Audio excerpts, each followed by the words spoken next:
Good morning friends. पिछली क्लासों में हमने ब्लड, हार्ट यानी कि सर्कुलेशन सिस्टम के बारे में पढ़ा। आज हम एक इम्पोर्टेंट से टॉपिक की बात करने वाले हैं और वो टॉपिक है रेस्पिरेशन सिस्टम।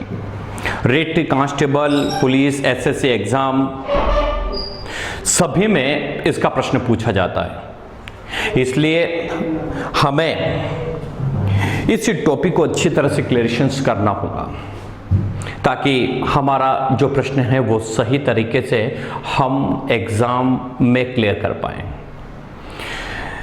मैं जानता हूं कि आप 2-3 महीने में बड़े बाधित हुए हैं। आपकी जो पढ़ने का जो रूटीन है वो बिल्कुल हट सा गया है या बहुत सारे जुड़े होंगे तब भी वो तालमेल नहीं बिठा पाए। हम भी ये चाहते हैं कि जल्दी वापस से ये क्लासें चालू हो, लेकिन जैसे भी आप जिस तरह से हमारे पास आप ज़्यादा से ज़्यादा जुड़िए और इस जुड़ने के लिए आपको धन्यवाद।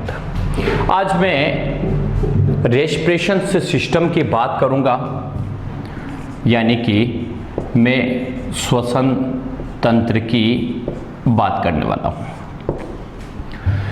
श्वसन तंत्र, हम जानते हैं कि प्रत्येक व्यक्ति को जीवित रहने के लिए श्वसन की आवश्यकता होती है, यानी कि प्रत्येक व्यक्ति को जीवित रहने के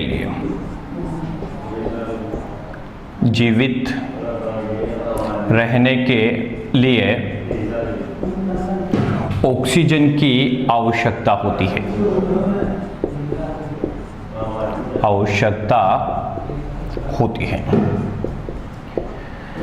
ऑक्सीजन की आवश्यकता होती है। अब ऑक्सीजन की ही आवश्यकता क्यों होती है? एक बड़ी बात है, ऑक्सीजन की ही आवश्यकता क्यों होती है?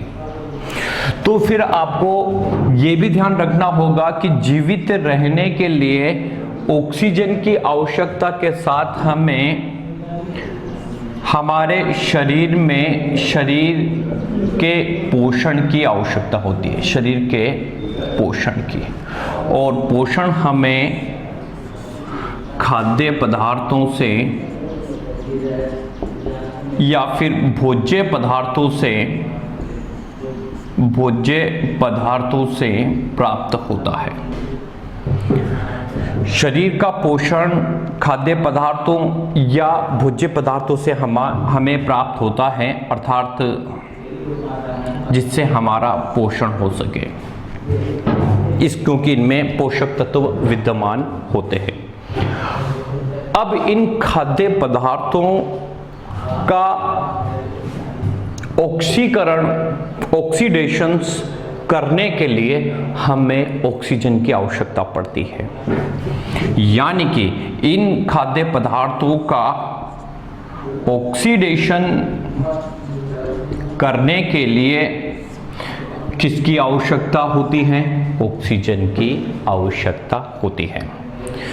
या हम जान चुके हैं कि हम जो भी खाद्य पदार्थ या भोज्य पदार्थ ग्रहण करते हैं उनके ऑक्सीडेशन या उपचयन के लिए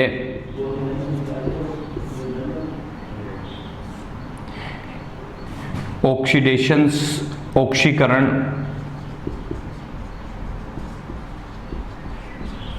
की आवश्यकता होती है। अब इन ऑक्सीकरण, ये जो ऑक्सीजन की आवश्यकता में इन खाद्य पदार्थों की लिए होती है, जिससे कि इन खाद्य पदार्थों का ऑक्सीडेशन हो सके। अब ऑक्सीडेशन हो सके, ऑक्सीकरण हो सके, उससे क्या होगा? उससे हमें हमारे बॉडी के लिए, हमारे शरीर के लिए ऊर्जा की प्राप्ति होगी, ऊर्जा की प्राप्ति, ऊर्जा की प्राप्ति। तो बड़ी बात सामने आई है कि ऑक्सीजन की आवश्यकता क्यों होती है, क्योंकि हमें इन खाद्य पदार्थों का ऑक्सीकरण करना पड़ता है और ऑक्सीकरण करने से हमें ऊर्जा प्राप्त होती है। अब कैसे, चलिए, जैसे मैं बात करता हूं यहां कि ये C6H12O6 ग्लूकोज, ये ग्लूकोज, अब इसको तोड़ने के लिए हमें ऑक्सीजन की जरूरत पड़ती है। किसकी जरूरत पड़ती है दोस्तों? ऑक्सीजन की। ऑक्सीजन की जरूरत पड़ने के बाद इसके तोड़ने से बनता है कार्बन डाइऑक्साइड, जल और साथ में एटीपी। अब एटीपी क्या है दोस्तों? एटीपी हमारे शरीर में प्रयुक्त होने वाली ऊर्जा है, जो कि हमें ऊर्जा, हमारे शरीर में ऊर्जा किस रूप में हमें प्राप्त होती है दोस्तों? एटीपी के रूप में। एटीपी का मतलब दोस्तों एडेनोसिन ट्राइफॉस्फेट, ट्राइफॉस्फेट। आपसे पूछ लिया जाए कि एटीपी का मतलब क्या होता है, तो आप जान चुके हो, एडेनोसिन ट्राइफॉस्फेट। और दोस्तों एक बात बताऊं मैं, इससे एग्जाम में कोशिका की मुद्रा से भी पूछा जाता है कि कोशिका की मुद्रा किसे कहा जाता है, तब भी हमारा जवाब यही होगा। श्वसन की प्रोसेसिंग में 3 प्रोसेस हम पढ़ेंगे। एक एक्सटर्नल रेस्पिरेशन, सेकेंड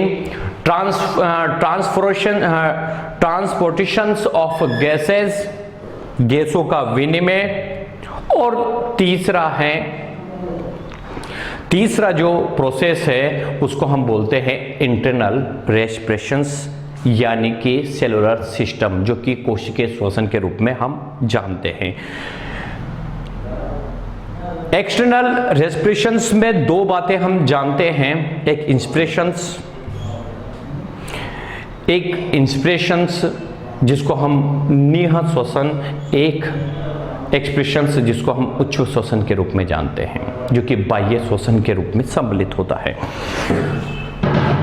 इसे मैंने आपको कहा था कोशिकीय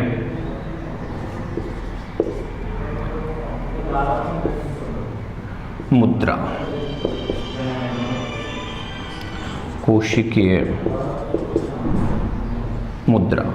एक प्रश्न हमारे सामने बन चुका है कि एटीपी को कोशिकीय मुद्रा भी कहा जाता है या कोशिका की मुद्रा कहा जाता है, एटीपी को एडेनोसिन ट्राइफॉस्फेट कहा जाता है, और हमारे शरीर में ऊर्जा एटीपी के रूप में ही हमें प्राप्त होती है। यहाँ मैं 6 और 6 लगा देता हूँ ताकि ये रिएक्शन संतुलित रहे। अब एक बड़ी बात ये हुआ कि खाद्य पदार्थों के रूप में ये ग्लूकोज से जो ऑक्सीजन का द्वारा ग्लूकोज का जब खंडन होता है तो CO2 H2 ऊर्जा हमें प्राप्त होती है। ये एक प्रकार की कैटाबोलिक क्रिया है, कैटाबोलिक क्रिया। अब आप सोच रहे होंगे कि कैटाबोलिक क्रिया क्या होती है।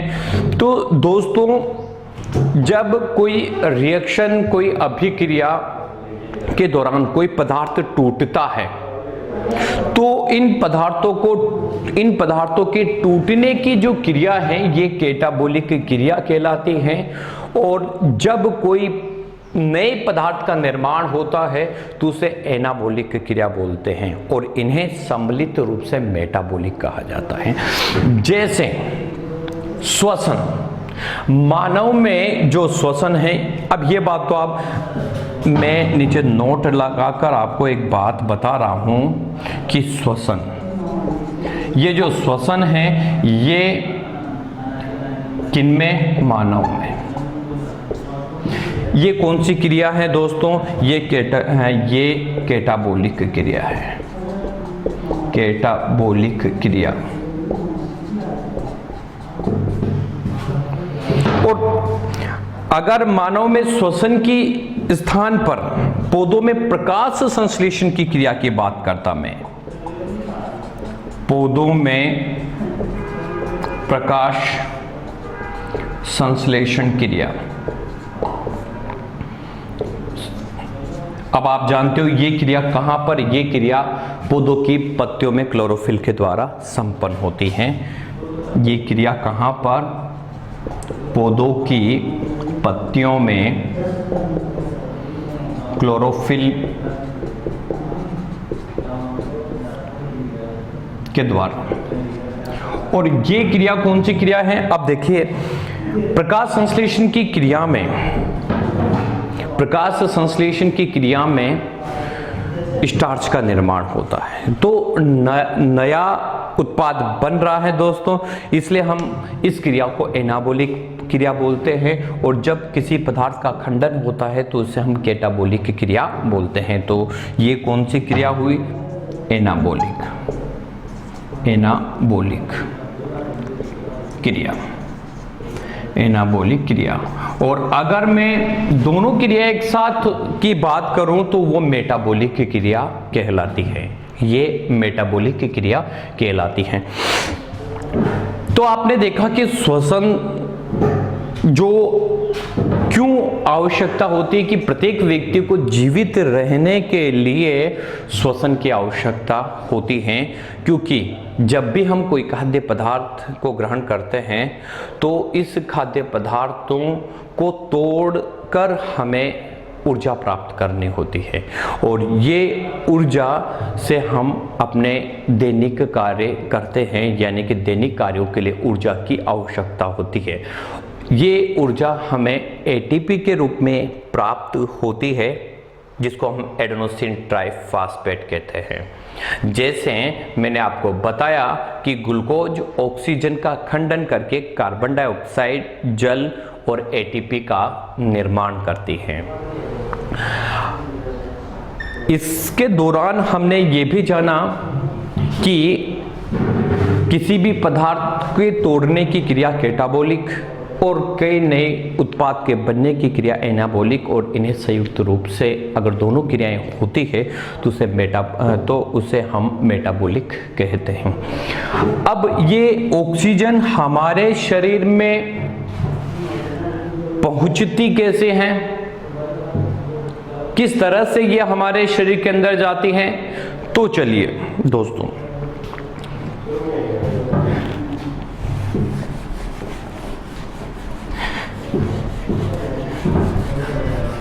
तो दोस्तों हमने देखा कि किसके लिए, किस क्रिया के लिए ऑक्सीजन की हमारे शरीर में जरूरत होती है। दोस्तों एक बड़ी बात है, ये बारिश का मौसम आने वाला है, और जिस तरह से हम प्रकृति के कुरूप बीमारी से लड़े हैं, अगर हमने इस तरह से पेड़ पौधों को नहीं बचाया तो हो सकता है कि आने वाले समय में हमें हमारे पीछे गैस सिलेंडर बांधने पड़े, क्योंकि प्रकृति के साथ छेड़छाड़ करना कितना घातक हो सकता है आप बड़े वाकिफ हो।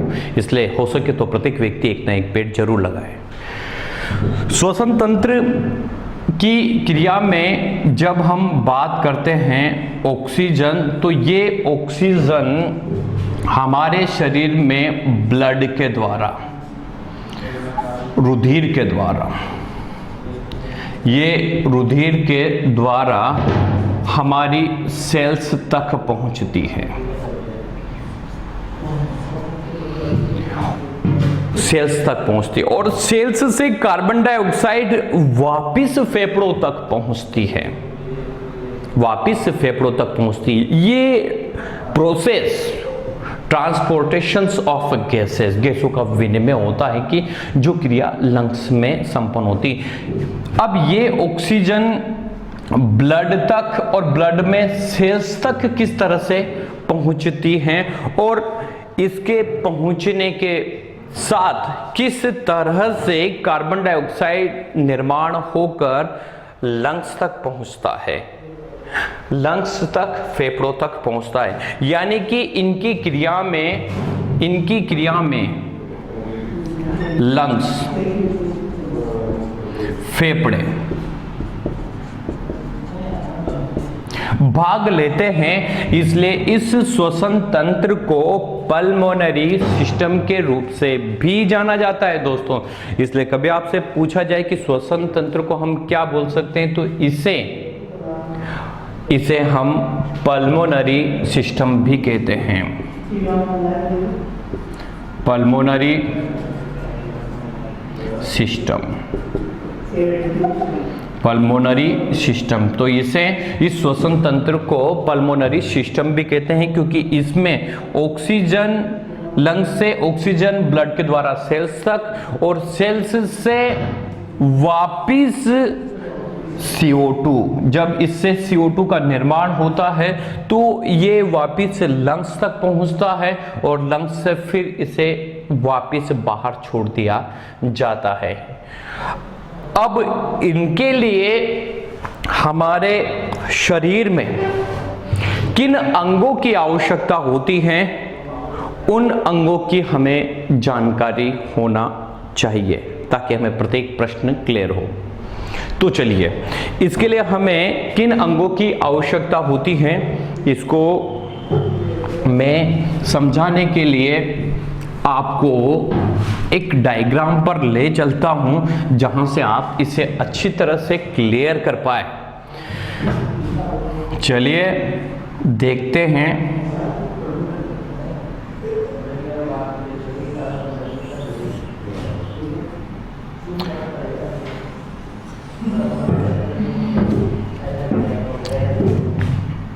चलते हैं हम इस डायग्राम के अकॉर्डिंग।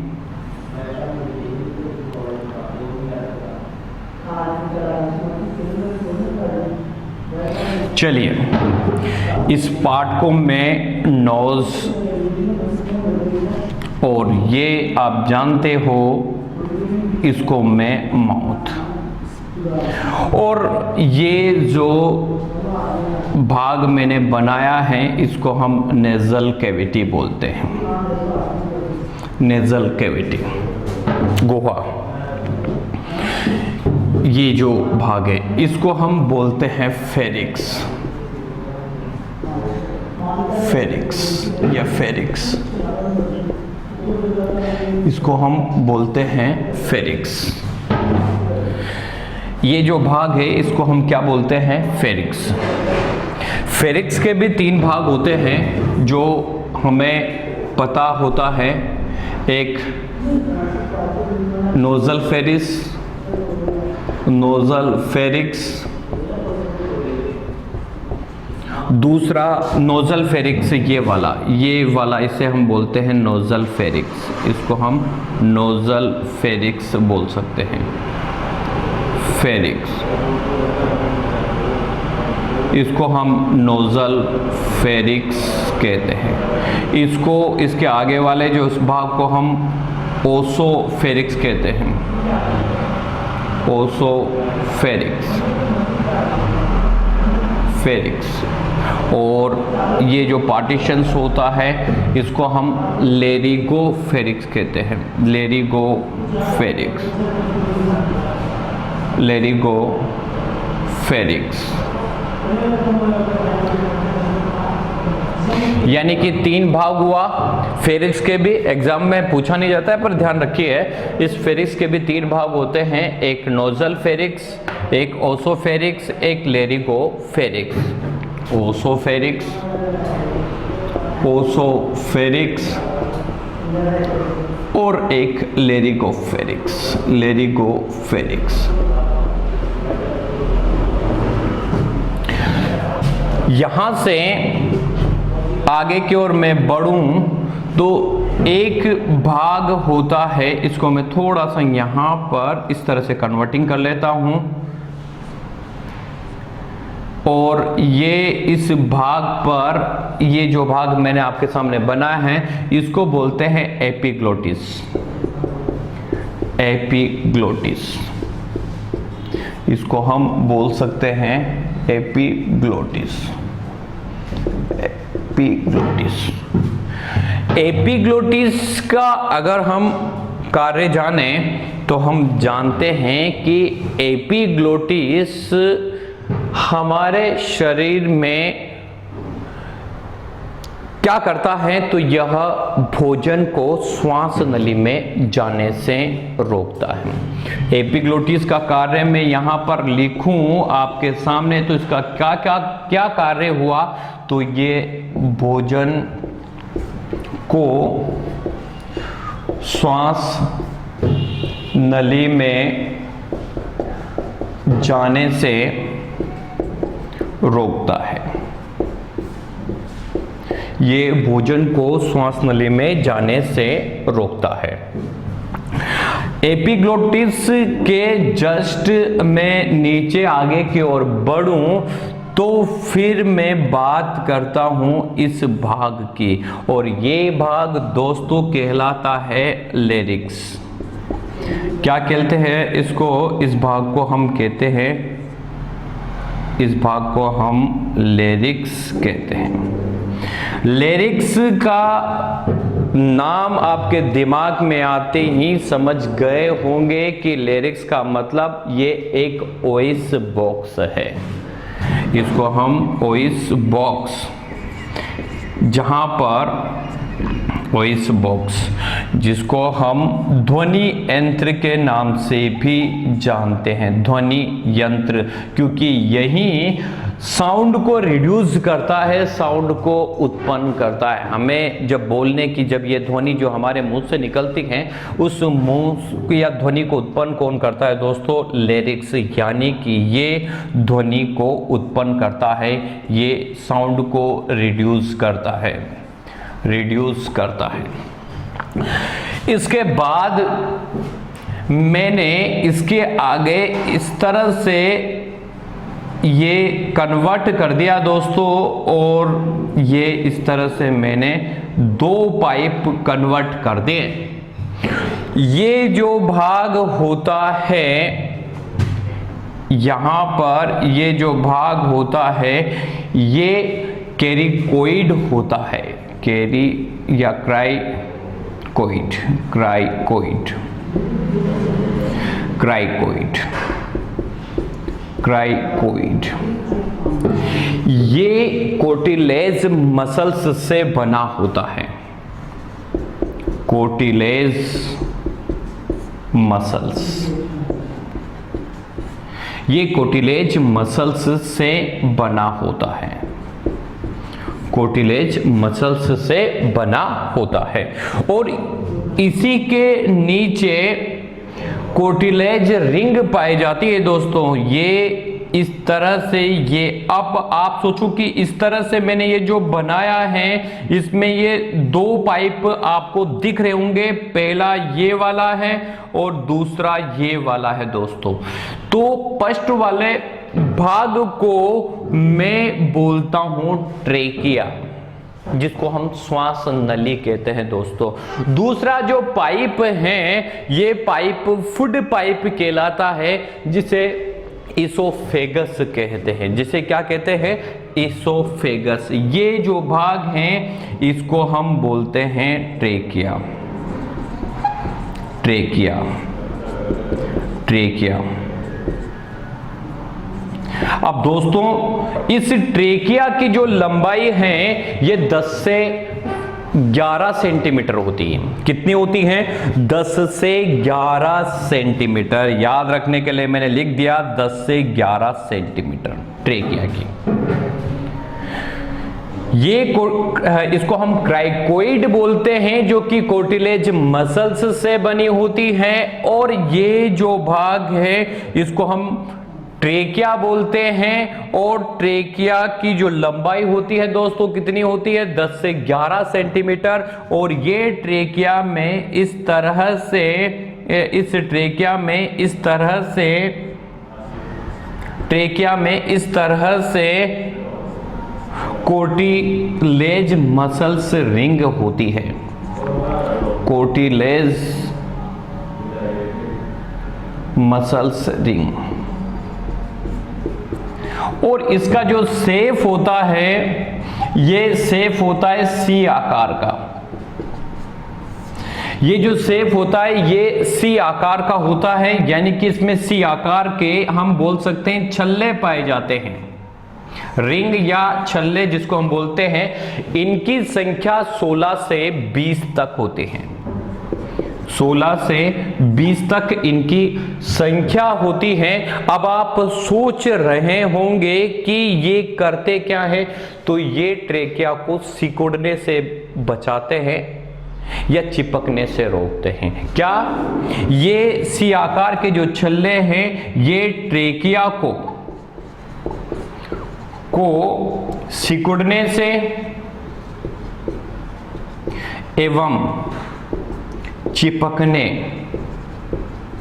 से बचाते हैं।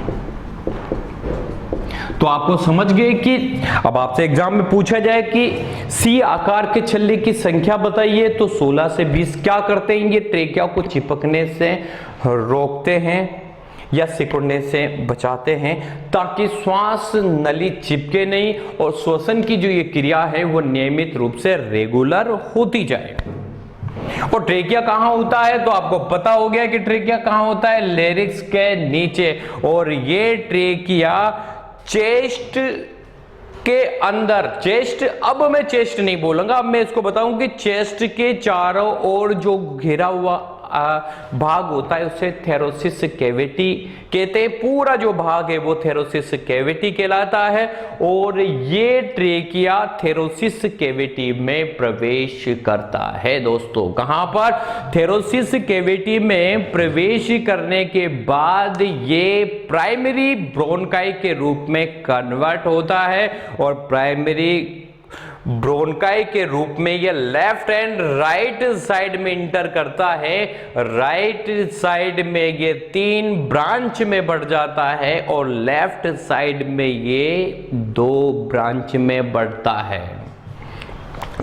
और ये ब्रोंकाई आगे जाके छोटे छोटे भागों में बढ़ती चली जाती है, जिसको दोस्तों हम ब्रोंकियोल्स कहते हैं। और ये ब्रोंकियोल्स आगे जाके एक थैलीनुमा संरचना बनाते हैं, जिसको एलोवेलाई या कोपिका कहते हैं। और इसी कोपिका में गैसों का विनिमय होता है दोस्तों, की ऑक्सीजन सेल्स के अंदर इंटर करती है और कार्बन डाइऑक्साइड वापिस इंटर करके लंग्स तक पहुंचते हैं, जिसको ट्रांसपोर्टेशन ऑफ गैसेज कहते हैं। तो ये इसके आगे की संरचना हम फिर से देखेंगे, लेकिन पहले हम चलते हैं ट्रेकिया। और ट्रेकिया के बाद ये आगे इंटर करती हैं थेरोसिस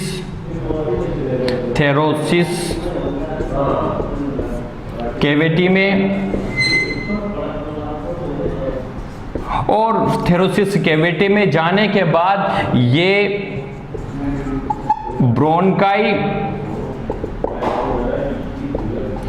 ब्रोंकाई फिर छोटी छोटी ब्रांचों में ब्रांच, जिसको हम ब्रोंकियोल्स कहते हैं। और ये ब्रोंकियोल्स आगे जाके थैलीनुमा रचना बनाते हैं। थैलीनुमा रचना बनाते हैं, जिसको हम एलोवेलाई कहते हैं। और इसी एलोवेलाई में गैसों का विनिमय होता है। गैसों का विनिमय, गैसों का विनिमय, इसी एलोवेलाई में गैसों का विनिमय होता है। गैसों का विनिमय होता है कहाँ, एलोवेलाई में गैसों का विनिमय होता है, जो कि पूरे फेफड़ों में ये पूरे फेफड़ों में वायु कोष्ठों के रूप में इनकी संख्या 12 करोड़ तक होती है दोस्तों। कितनी होती है? 12 करोड़ तक इनकी संख्या होती है।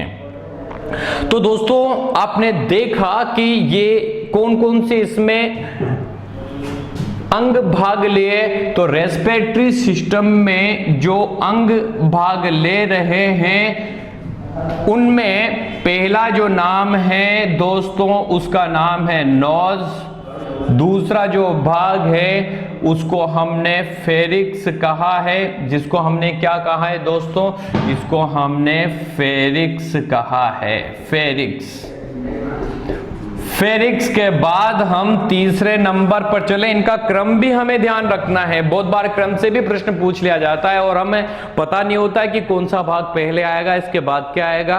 तो ध्यान रखिए दोस्तों, पहला नोज, फिर फेरिक्स और थर्ड नंबर पर मैं फेरिक्स के बाद चलूं तो आपको पता है क्या? एपिग्लोटिस, जिसको हम एपिग्लोटिस हम बोल सकते हैं। एपिग्लोटिस काम आपको पता हो गया कि एपिग्लोटिस भोजन को श्वास नली में जाने से रोकता है।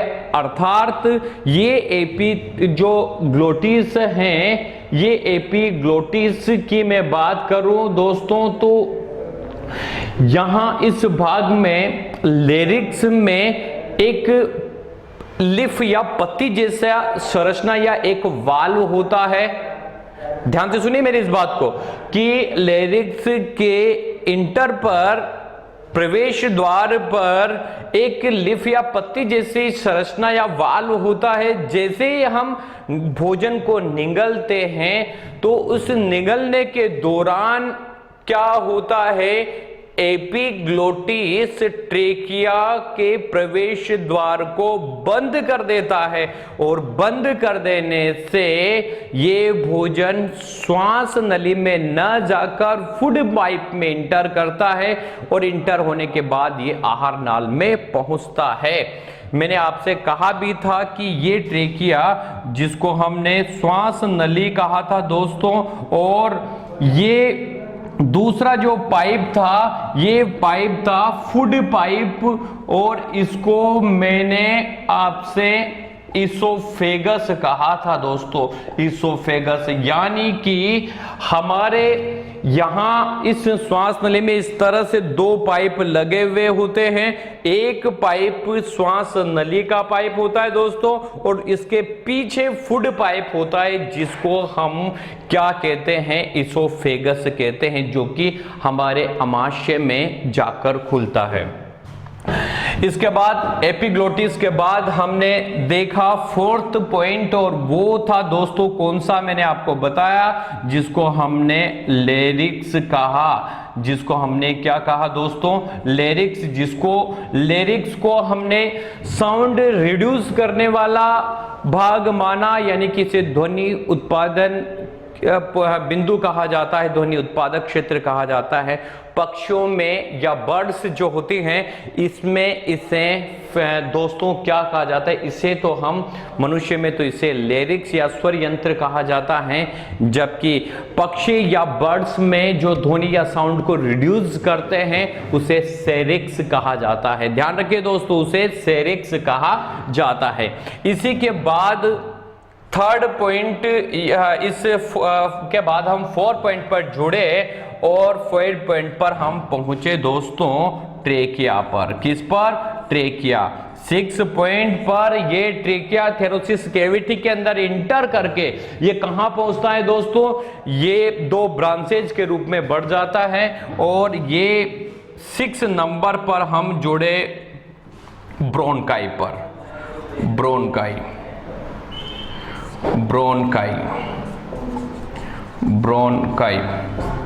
7 नंबर पर ये ब्रोनकाई और पतले पतले भागों में बढ़ते चले जाते हैं, विभिन्न ब्रांचेज में बढ़ते चले जाते हैं, जिसको हम बोलते हैं ब्रोनकियोल्स। और ये ब्रोनकियोल्स 8 नंबर पर ये ब्रोनकियोल्स आगे जाके एक थैली जैसी संरचना बनाते हैं, जिसको मैंने अभी आपको समझाया था। इसको हम कहते हैं ये ब्रोनकियोल्स। और ये ब्रोंक्यूल्स एक थैलीनुमा संरचना बनाते हैं जिसको हम कहते हैं एलोवेलाई। एलोवेलाई के बाद 9 नंबर पर हमारा जो कहानी है वो ख़त्म होती है लंग्स पर, यानी कि फेफड़ों पर। तो दोस्तों मैंने आपको बताया कि श्वसन तंत्र क्या है।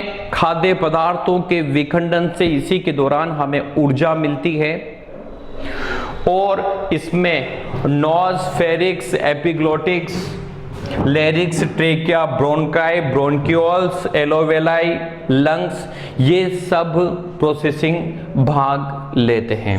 हम जानते हैं कि श्वसन की क्रिया के दौरान हमारे शरीर में 78.09% नाइट्रोजन प्रवेश करती है, 21% ऑक्सीजन प्रवेश करती है और 0.03% कार्बन डाइऑक्साइड प्रवेश करती है। जबकि जब हम श्वास छोड़ते हैं तो फिर इस क्रिया के दौरान नाइट्रोजन समान मात्रा में बाहर निकलती है 78.09%, जबकि 17% ऑक्सीजन बाहर निकलती है और 4% कार्बन डाइऑक्साइड वापस बाहर निकलती हैं। कभी कभी जलवाष्प की मात्रा की भी बात होती है तो 3% जलवाष्प की मात्रा भी, क्योंकि जब हम श्वसन की क्रिया में सांस को बाहर छोड़ते हैं तो 400 ml जलवाष्प के रूप में ये जल बाहर निकलता है। इसलिए श्वसन की क्रिया के दौरान भी जल की हमारे शरीर में वाष्प के रूप में बाहर होती है। इसी के आगे हम यहाँ से इसी भाग के आगे हम श्वसन की प्रोसेसिंग की क्रिया पढ़ेंगे, जिसमें 3 बातें हमारे सामने होगी। एक बात एक्सटर्नल रेस्पिरेशन, बाह्य श्वसन। दूसरा पॉइंट हमारे पास होगा ट्रांसपोर्टेशन ऑफ गैस, गैसों का विनिमय। और तीसरा पॉइंट होगा इंटरनल रेस्पिरेशंस, यानी कि जिसको हम आंतरिक श्वसन कहते हैं, सेलुलर सिस्टम कहते हैं, जिसी में हम पढ़ेंगे ग्लाइकोलाइसिस। और यहीं पर एनाबॉलिक और यहां पर ही हम जानेंगे अनोक्सी श्वसन, ऑक्सी श्वसन, ग्रेव्स चक्र। जुड़े रहिए, पढ़ते रहिए, मुस्कुराते रहिए, क्योंकि आपकी हंसी सभी को मुस्कुराना देती है। आज के लिए इतना, बाकी अगली क्लास में इसी के आगे हम पढ़ेंगे। धन्यवाद दोस्तों।